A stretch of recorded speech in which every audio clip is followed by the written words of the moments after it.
Votre machine bloque? Le tissu ou l'aiguille est bloqué? Le fil casse? Les points sautent ou sont irréguliers? Ils font des boucles. Dans cette vidéo, on va voir ensemble les différents problèmes rencontrés à la machine à coudre et les solutions. Bonjour, je suis Linda et sur cette chaîne, je publie chaque semaine de nouvelles vidéos, des tutos pour apprendre à coudre, pour se perfectionner ou découvrir de nouvelles techniques. Si tu as besoin de plus de précision, ou si tu as des questions, tu peux me les poser en commentaire. Et n'oublie pas de liker, de partager et abonne-toi. Et maintenant, on s'occupe de la machine. C'est parti! Voyons ensemble le premier souci. Je vais placer mon tissu, descendre mon pied de biche et je vais coudre. Et là, vous voyez, ça bloque. Ça ne veut pas avancer. J'ai beau appuyer, plus rien ne fonctionne. À ce moment-là, je vais relever mon pied de biche, relever au maximum mon aiguille et tirer en arrière mon tissu. Et je vais me retrouver du coup avec 3 fils. J'ai pris le soin de prendre pour la canette un fil rouge et vous voyez, j'ai 2 fils qui correspondent au fil du haut. Là, je me retrouve avec rien du tout. Un petit nœud, mais ça n'a pas voulu coudre.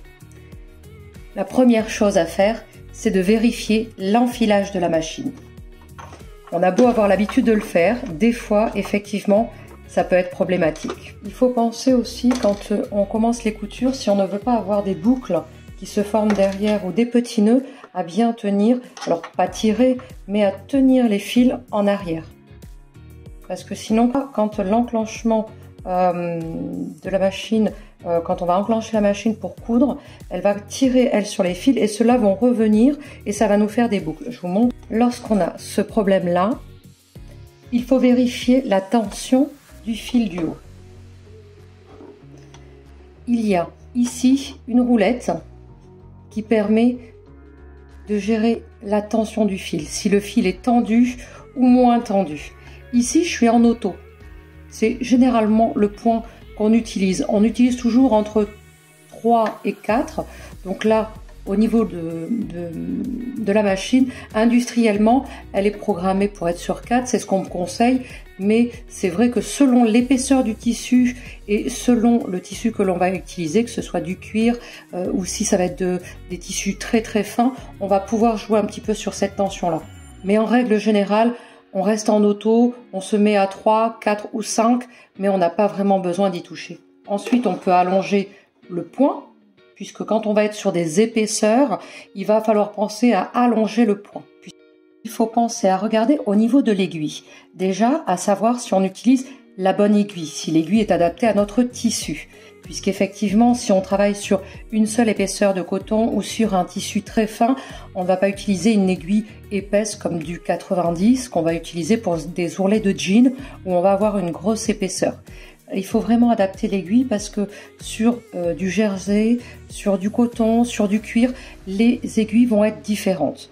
Donc ça, c'est une chose importante. Donc pour vérifier cela, eh bien, on va changer d'aiguille. Et vous avez des petits numéros au niveau des aiguilles qui vous permettent d'adapter les aiguilles. Après, moi, ce que je vous conseille de faire généralement, hop, moi je tire mon aiguille pour pas qu'elle tombe. Parce que même si on utilise le bon diamètre et la bonne épaisseur, comme là, je vois bien qu'on est sur une aiguille qui est à 100. Et pour un coton fin comme celui-ci, c'est vraiment trop épais.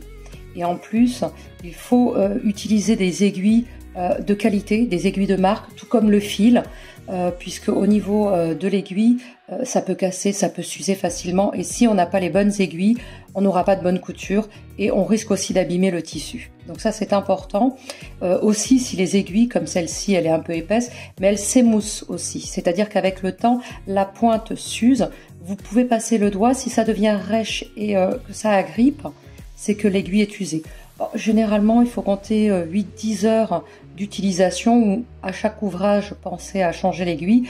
Je peux vous assurer que ça fait une grosse différence parce que si on n'a pas la bonne aiguille ou si l'aiguille est usée, vous êtes sûr d'avoir un problème au niveau des points de couture. Comme celle-ci, en général, vous avez au niveau de l'aiguille un côté plat.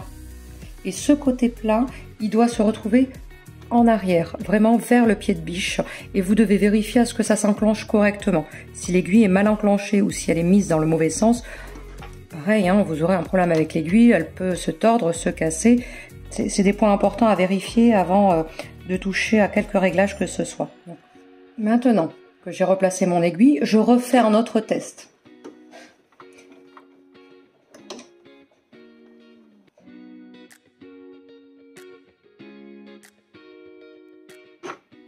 Je remonte mon aiguille, je tire mon tissu toujours en arrière. Alors déjà, comparé à tout à l'heure, vous voyez où le tissu s'est froncé complètement. Là, on est quand même sur un point plus lisse, mais on a toujours les points rouges, donc le fil de canette qui remonte sur le dessus. Ça, c'est toujours embêtant. Donc, on sait que on a bien enfilé notre machine, on sait que l'aiguille est adaptée pour notre tissu, on sait que la tension est plutôt bien réglée. Il faut maintenant vérifier à savoir si on a posé la canette comme il fallait, puisqu'il faut savoir aussi qu'il y a un sens pour poser la canette et vérifier aussi si on a bien embobiné la canette. Alors, à ce moment-là, il faut carrément refaire la canette plutôt que de perdre son temps à faire différents essayages. Il faut vraiment faire étape par étape. Donc, pour enfiler la canette, c'est dans le sens, facile à retenir, toujours dans le sens de l'aiguille d'une montre. Une fois que vous avez bien enfilé votre canette, hop, on passe bien.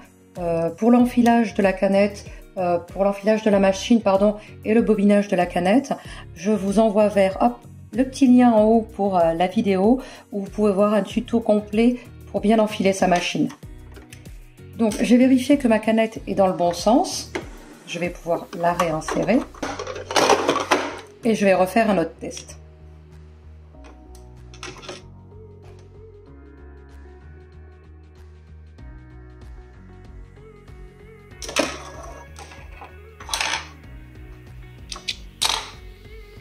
Et je me rends compte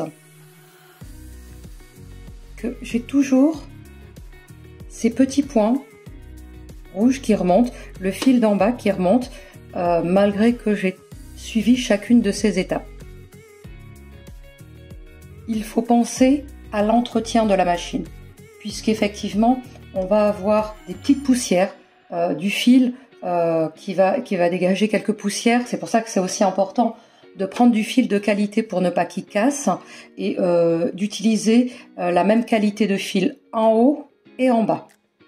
Maintenant, si on a bien nettoyé sa machine, généralement c'est ici que ça se passe. Moi, j'utilise un petit pinceau. Alors souvent, avec votre matériel dans la machine à coudre, vous avez des petits pinceaux qui sont livrés avec. Moi, j'ai pris un petit pinceau comme ça parce que la tige est beaucoup plus longue pour aller chercher les poussières au fond. Donc je vous montre, généralement, je démonte, hop, toutes les pièces et je vais pouvoir aller nettoyer, hop, la machine de ces poussières parce que souvent on peut avoir des points qui sautent, on peut avoir des problèmes au niveau de la couture, voilà, parce qu'on a voilà, des petites poussières comme ça qui encrassent la machine et qui empêchent effectivement de faire une bonne couture et on a ces petits soucis au niveau de la machine. Donc une fois qu'on a bien nettoyé la machine, il faut penser aussi à huiler la machine. Donc vous allez avoir des petits accessoires comme ça pour huiler la machine. Mais ça, je vais vous le préparer dans une autre vidéo pour tout l'entretien et le nettoyage complet de la machine. C'est important aussi de l'emmener en révision au moins une fois par an. Donc une fois que j'ai fait le nettoyage de ma machine, je refais encore un test pour voir si c'est de là que venait le problème. Hop. Bien, je me retrouve quand même avec ce souci-là, où je vais avoir les petits points rouges qui vont remonter sur le dessus. J'ai toujours ce problème-là. Pourtant, quand on regarde dans l'autre sens, on s'aperçoit quand même que par rapport à tout à l'heure, mon point en bas est très joli, il est très bien fait. Mais sur le dessus, j'ai vraiment un petit souci. Pourtant, on a tout vérifié. L'enfilage de la canette. On a vérifié aussi au niveau de l'aiguille, au niveau du nettoyage de la machine. Il y a ce point important à voir, c'est directement relié à la canette, puisque c'est vrai qu'avec le temps, la canette, le porte-canette, pardon, va se relâcher un petit peu. Sur certaines machines, avec le temps, ça va aller beaucoup plus vite, selon que vous cousez beaucoup ou pas, selon les fils que vous allez utiliser. J'entends beaucoup de personnes, et j'en vois aussi, qui n'osent pas et qui disent qu'il ne faut pas toucher au réglage de cette canette. Pourtant, je vous assure que si, ça peut beaucoup aider, ça peut faire des économies plutôt que d'aller voir effectivement un réparateur pour un petit détail que l'on peut faire nous-mêmes. Et puis sur votre livret, c'est aussi noté que de temps en temps, il faut savoir effectivement faire le réglage de la canette. La petite vis, elle est là pour ça, et on a le matériel pour le faire qui est livré avec la machine. Donc moi, je vous montre, c'est-à-dire que là, au niveau de la canette, quand je vais tirer mon fil, vous voyez, ça descend pas beaucoup. Vraiment, ça a du mal. Ça ne veut pas descendre. À ce moment-là, c'est que la petite targette est vraiment trop serrée. C'est que la vis, il faut la desserrer un petit peu pour que le fil puisse sortir. C'est ce qui explique ici nos petits points. On voit bien que le fil rouge est vraiment très tendu. Il tire vraiment, ça tire vraiment sur le fil. C'est ce qui nous fait ressortir ces petits points. Donc, on va utiliser notre petite vis, notre petit tournevis, et on va resserrer. Vous avez une petite vis ici. Donc, je vais resserrer ou desserrer, selon le cas. Donc là, si je desserre, hop, je vais faire le test pour savoir si j'ai la bonne tension au niveau de la canette. Et voilà, vous voyez, ça tombe complètement. Ma canette vraiment tombe. Et si ça tombe aussi vite, c'est que du coup, on a vraiment trop lâché le fil. Alors, je vais vous montrer ce que ça donne au niveau de la machine à coudre quand on a un fil qui est trop détendu au niveau de la canette. Donc, je fais le test après avoir fait un petit réglage.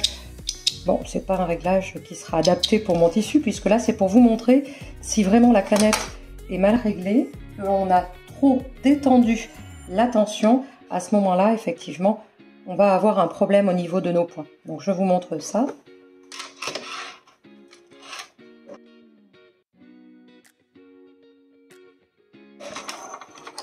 Je tire.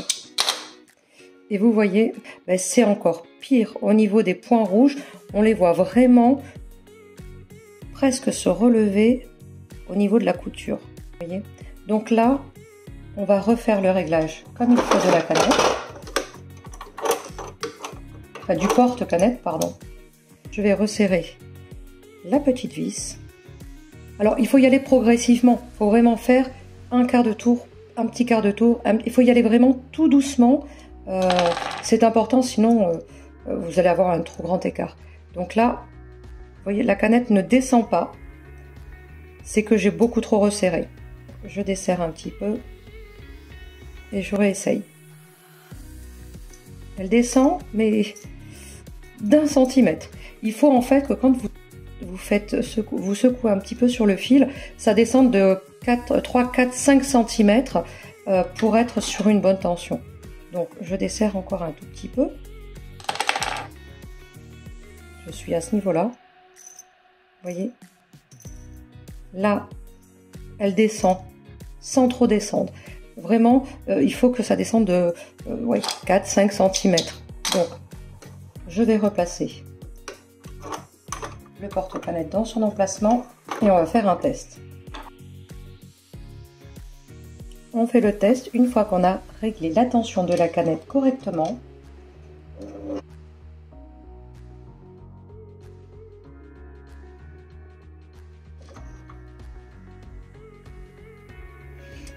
Alors, je vous montre. On voit encore un tout petit peu les points rouges. C'est qu'il faut que je resserre encore un tout petit peu la canette. Et ça fait vraiment une différence.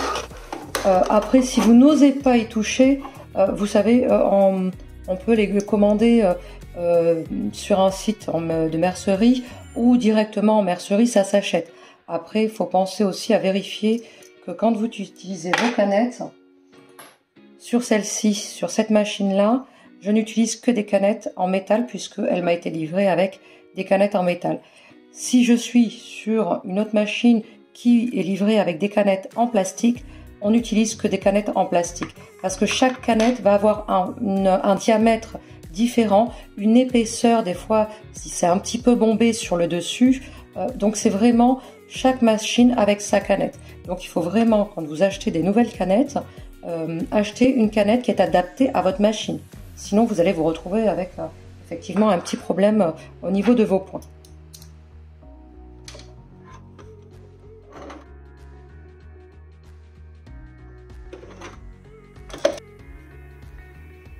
Voilà pour mon dernier test.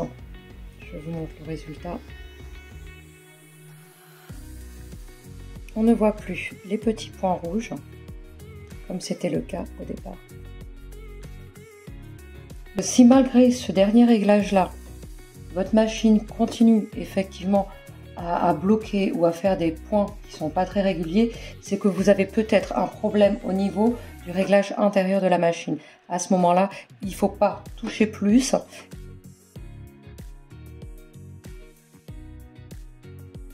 En dernier lieu, si le problème persiste, je te conseille donc d'aller voir un professionnel, un technicien de la machine à coudre, pour la faire réparer. Donc nous avons vu ensemble les différents problèmes récurrents à la machine à coudre.